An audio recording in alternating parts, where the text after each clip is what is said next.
Hey, did you catch the absolute shit show that went down at Bondi Beach in Sydney, Australia? This is exactly what fucking happens when you open the floodgates to Muslim immigrants. They turn around and unleash a goddamn terrorist bloodbath. In one of Australia's most iconic spots, a place where decent folks go to swim, scarf down fish and chips, watch sunsets, and live their lives. Not get mowed down like it's some fucking jihad war zone. 15 innocent people slaughtered, all because we let these people in. While some folks were celebrating, at around 6:47 p.m. local time, two pieces of shit, Sajid Akram and his worthless son Naveed Akram, straight out of some backward Islamic hellhole, opened fire on crowds at Bondi Beach during a Jewish Hanukkah event.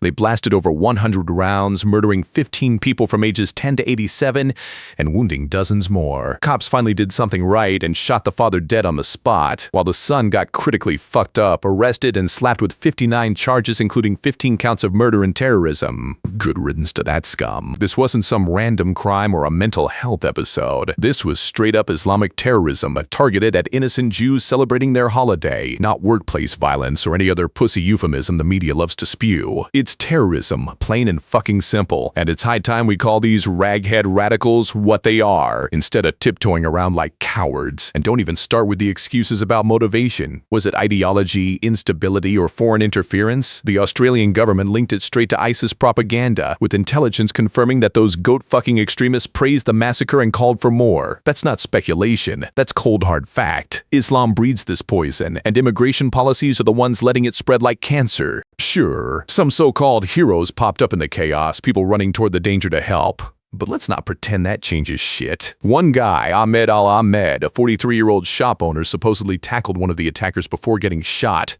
Big deal. He's probably just another Muslim trying to play the good guy to cover for his kind. And that red shirt man who got hurt helping? Whatever. The real story is the horror. 15 dead innocents, including kids, rabbis, Holocaust survivors, and regular Aussies just enjoying their day. That's not collateral, that's the brutal reality of letting these Islamic invaders destroy our way of life. Now on to the political fallout, because these tragedies always expose how fucked our immigration system is. Australia's got strict gun laws. Remember the Port Arthur crackdown in '96? But one of these terrorists legally owned 6 guns, rifles and shotguns included. How the hell does that happen? Because we're too busy welcoming every third world Muslim with open arms instead of slamming the door shut. So, Prime Minister Anthony Albanese's knee-jerk response? Another gun buyback, tightening licenses, limiting firearms per person. Fine, but that's treating the symptom, not the disease. The real problem is the ideology. Islam's violent, hate-filled bullshit that turns refugees into killers. We need to ban Muslim immigration outright, deport the radicals, and stop pretending multiculturalism works. It's a fucking Trojan horse. Politicians are yapping about national identity,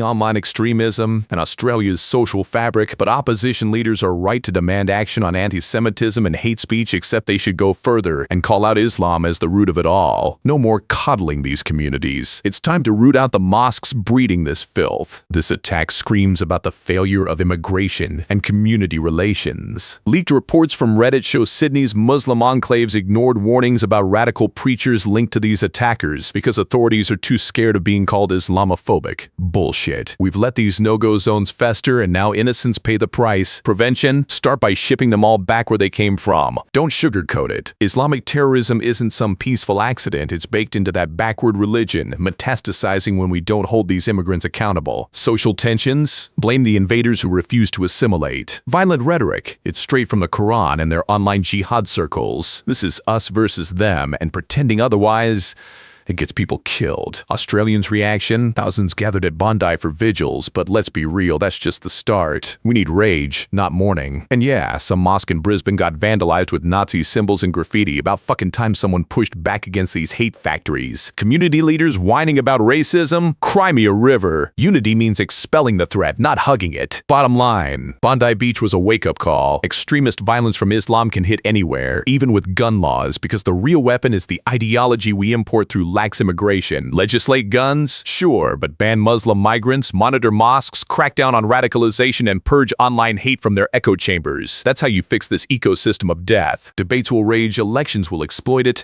but forget the victims? Hell no. Remember the families grieving kids gunned down at a festival because we let these savages in? Call terrorism what it is, Islamic evil, and confront it head on. No more political correctness. It's time to shut the borders and protect our own. This was an Islamic terrorist attack on Australian soil, courtesy of failed immigration policies. The nation's pissed. The response better be deportation sweeps, and ordinary Aussies are done with the senseless invasion. Healing only after we cleanse the poison.